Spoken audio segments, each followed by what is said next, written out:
हेमंता बिस्वा शर्मा जी, केंद्रीय मंत्रिमंडल के मेरे सहयोगी सर्बानंद सोनोवाल जी, हरदीप सिंह पुरी जी, असम सरकार के मंत्रीगण, सांसद और विधायकगण और विशाल संख्या में पधारे हुए मेरे भाइयों और बहनों, मोई होमो ओहोम बासिक आगोतिया कोई हारोदिया दुर्गा पूजार उलोग आरु शुभेच्छा जानोइशु।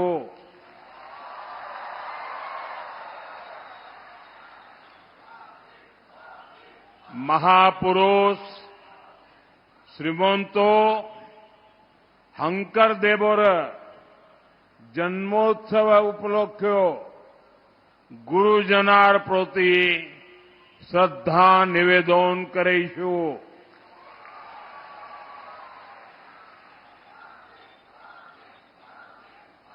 साथियों, मैं बीते 2 दिन से नॉर्थ ईस्ट में हूं। जब भी मैं नॉर्थ ईस्ट आता हूं तो अभूतपूर्व स्नेह और आशीर्वाद मिलता है। खास तौर पर असम के इस क्षेत्र में जो स्नेह, जो अपनापन मिलता है वो अद्भुत है।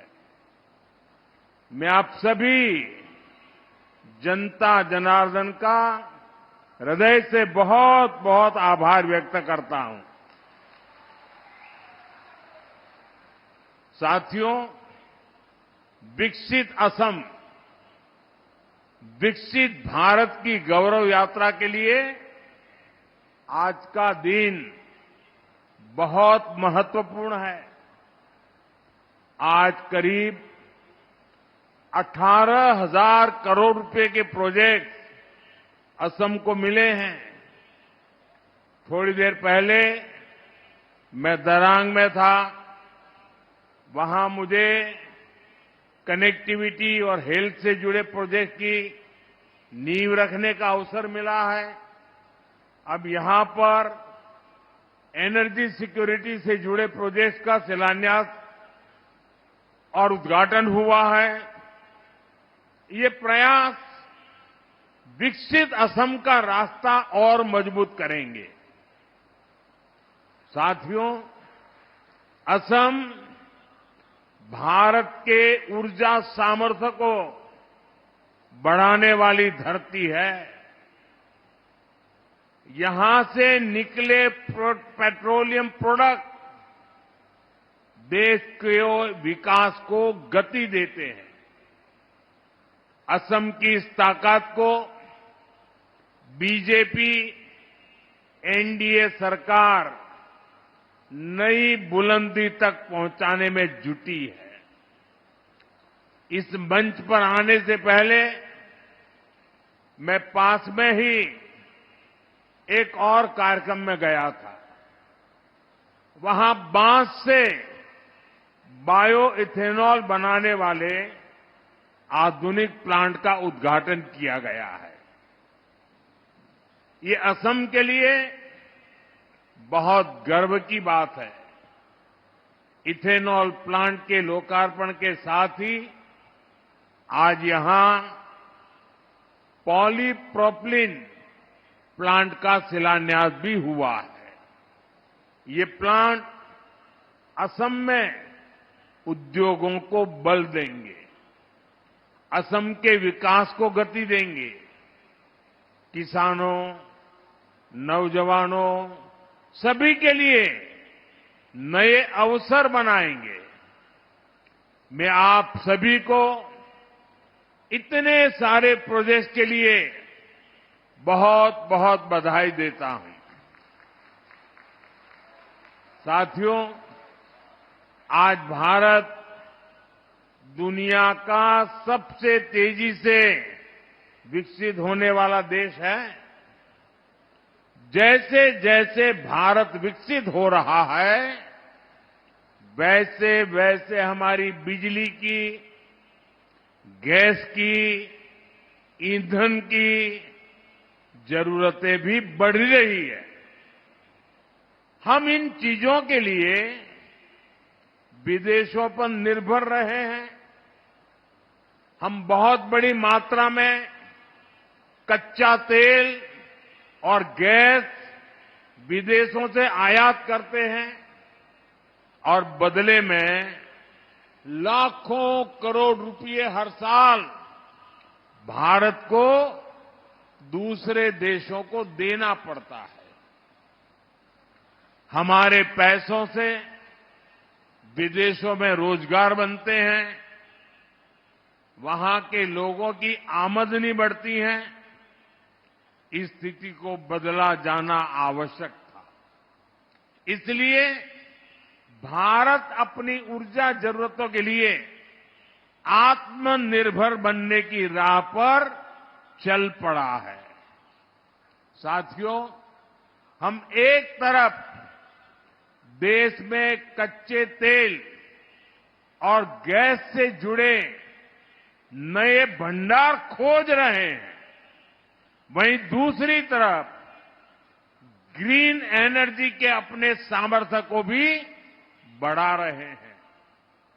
आप सभी ने सुना होगा, इस बार लाल किले से मैंने समुद्र मंथन की घोषणा की है। एक्सपर्ट बताते हैं कि हमारे समुद्र में भी बहुत बड़ी मात्रा में ऑयल एंड गैस के भंडार हो सकते हैं। ये संसाधन देश के काम आए, इनकी तलाश हो, इसके लिए हम national deep water exploration mission शुरू करने जा रहे हैं। साथियों, ग्रीन एनर्जी के मामले में हरित ऊर्जा के उत्पादन में भी भारत तेजी से कदम उठा रहा है। एक दशक पहले भारत सोलर पावर के मामले में बहुत पीछे था, लेकिन आज सोलर पावर के मामले में भारत दुनिया के टॉप 5 देशों में आ गया। साथियों, बदलते हुए इस समय में भारत को तेल और गैस के विकल्प के रूप में और भी ईंधनों की जरूरत है।